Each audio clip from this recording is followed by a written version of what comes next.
안녕하세요. 상투소년입니다. 오늘은 생존의 비밀 3-1장을 요약해 드리겠습니다.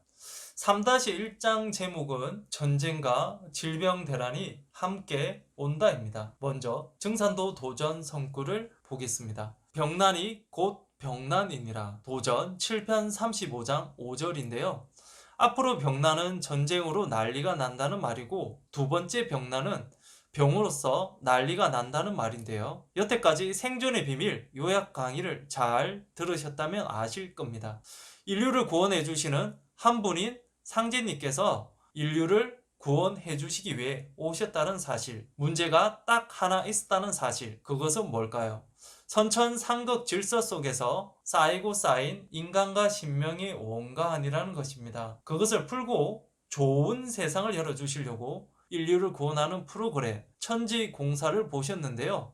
인류가 멸망할 정도로 쌓이고 쌓인 인간과 신명의 원가한을 끌어주시기 위해 상제님께서는 이제 선천상극의 인류 역사를 정리하시면서 이제 마지막 여름철 말에서 가을로 넘어가는데 과도기를 설정하신 거예요. 쉬운 말로 해원 시대다. 이 선천상극의 원통함을 끌어가지고 선천에서 이제 후천으로 넘어가는데, 상제님이 이제 천상의 우주 통치의 조화 정부를 세우시고 그 우주 통치 정부의 조화 정부가 지상 인간 역사에 나타나는 거예요. 그리고 다 함께 지금 5편 7장을 읽어볼까요? 현하대세가 씨름판과 같으니 애기판과 총각판이 지난 뒤에 상씨름으로 판을 마치리라. 애기판은 이제 1차 세계대전, 일본과 러시아가 이렇게 한반도에 와서 주인 행세를 한 거예요, 실제. 그 다음에 이제 총각판은 중국과 일본, 이것이 이제 2차 세계대전으로 서양 가서 불똥이 튀고, 상씨름은 이 남북 주인끼리 판을 나눠놓고 자유주의하고 공산주의, 자본주의와 사회주의 이념 대결을 하면서 마지막 이 지구촌 유일한 분단 국가인데요. 그래서 이 애기판, 총각판, 상씨름판, 이거 이제 하나의 우리의 고유 풍속 씨름판 놀이 언어로 이제 말씀을 하신 건데, 결론은 상제님이 전체 이 세계 통치의 대세를 보면은 이 조선은 바둑판이요, 조선 인민 백성들은 바둑돌이다. 그래서 3번 바둑을 두고 남북 주인끼리, 조선 사람끼리 두는 이 상씨름판으로 선천상극 천지 대세를 끝마감을 한다. 개벽으로 들어간다. 이제 이런 말씀인데요. 자, 우리나라 전통 씨름의 순서인 애기판, 총각판, 상씨름의 3단계로 원간의 문제를 해결하고 인류를 구원하고 새 세상을 열어주셨다는 사실, 이제는 아시죠? 여기서 씨름은 전쟁을 이야기합니다. 이 상씨름 대전쟁은 1950년 6.25 전쟁 이후 우리나라 38선을 가운데 두고 전쟁이 시작되었고 아직 휴전 중입니다. 한반도에서 선천, 인류의 지난 역사를 문닫고 후천, 상생의 새 세상, 즉 누구나 꿈꾸고 바라왔던 살기 좋은 세상을 여는 상씨름이 일어난다는 사실은 인류 구원의 비밀입니다. 사실 누구도 앞으로 남북한 전쟁이 어떻게 될지 제대로 아는 사람이 있을까요? 앞으로 남북한 문제가 어떻게 될지 예상하는 강철비라는 영화도 있습니다. 상씨름으로 종호간이니라. 전쟁으로 세상 끝을 맺나니 개벽시대에 어찌 전쟁이 없으리요. 도전 5편 415장입니다. 여기서 종호간이나 상제님이 강세하신 이 한반도를 중심으로 선천상극의 역사, 인류의 지난 역사를 종결짓는다는 것인데요. 개벽이라는 것은 이런 과정을 통해 새로운 세상이 열린다는 희망의 소식을 전하고 있습니다. 전쟁이 일어나서 다 죽게 하신 게 아니라 한 사람이라도 더 살려보려고 애를 쓰셨다는 사실. 자, 그럼 남북한 전쟁, 최후의 전쟁, 기독교의 아마겟돈, 상씨름은 과연 어떻게 마무리되는 것일까요? 과연 상제님은 상씨름이 어떻게 마무리되도록 틀을 짜 놓으셨을까요?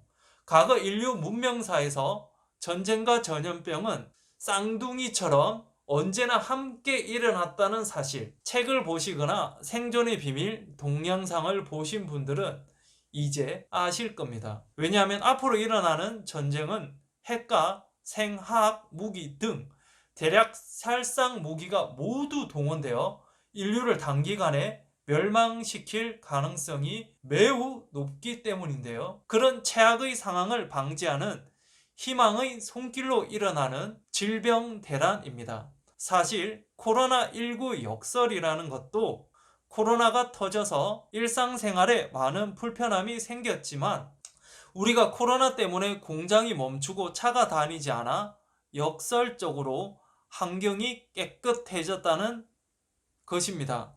한마디로 시속에 병 주고 약 주고 한다는 말과도 일맥상통하는 면이 있습니다. 20세기와 21세기에 걸쳐 지구촌에는 이미 작은 병의 병난이 여러 차례 일어나 인류 문화의 전 영역을 뒤흔들고 있습니다. 하지만 이 같은 전염병들은 앞으로 무시무시한 공포를 가져올 3년 질병 대란에 비하면 단지 소고기에 불과하다는 사실, 즉 상제님의 인류 구원 프로그램 천지공사에 따라 이 작은 병들이 극점에 다다르면 가을 대개벽의 실제 상황으로 몰고 들어가는 또 다른 무서운 병이 터지는데요. 그것이 바로 시두, 천연두의 폭발입니다.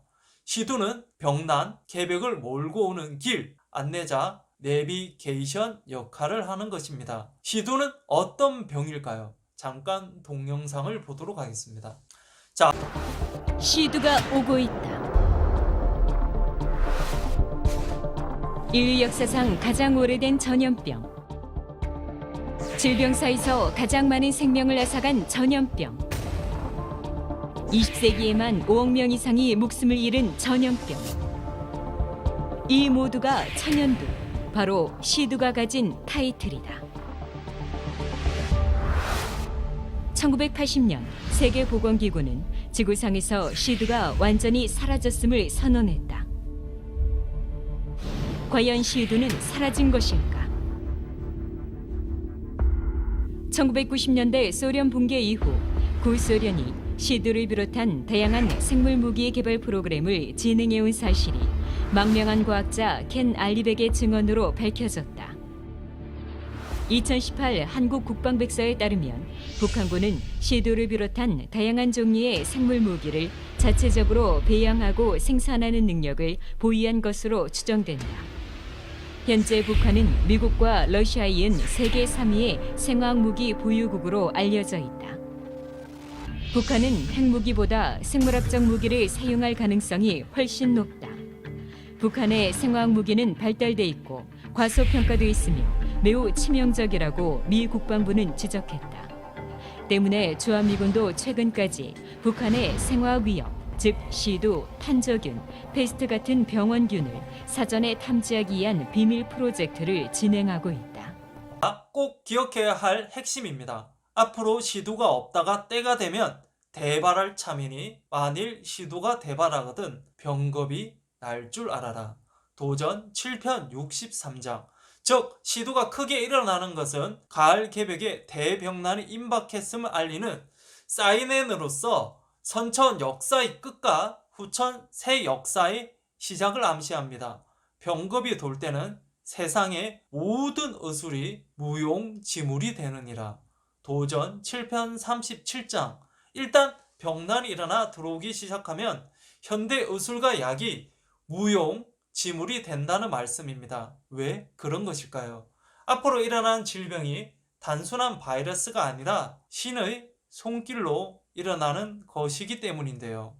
이렇듯 앞으로 오는 계질병은 가을 천지에서 오는 병이며 신도에서 다스리는 병이니 약이나 의술로서 극복할 수 있을까요? 앞으로 병난과 병난이 함께 일어나는 이때 참 하느님, 상제님이 살 수 있는 방법을 알고 있고 그 방법을 우리들에게 알려주신 것은 당연합니다. 즉 병난은 인간 역사의 모든 문제를 한꺼번에 해결하여 이 세상을 더욱 성숙한 문화로 나아가게 하는 천지 손길이라는 것 꼭 기억하셔야 합니다. 종말이 아니라 개벽입니다. 질병대란과의 전면전, 다시 한번 강조하건대 이것은 준비한 자와 그렇지 않은 자의 생사를 가르는 갈림길이 될지도 모릅니다. 우리는 그 전쟁에 얼마나 철저하게 대비하고 계시나요? 대백난을 극복하고 살아남는 길은 과연 무엇일까요? 그것은 상제님께서 알려주신 천상의 신비로운 약 태울주와 관련되어 있습니다. 다음 시간에는 태울주에 대해 좀 더 자세하게 알려드리겠습니다. 구독과 좋아요는 생존입니다.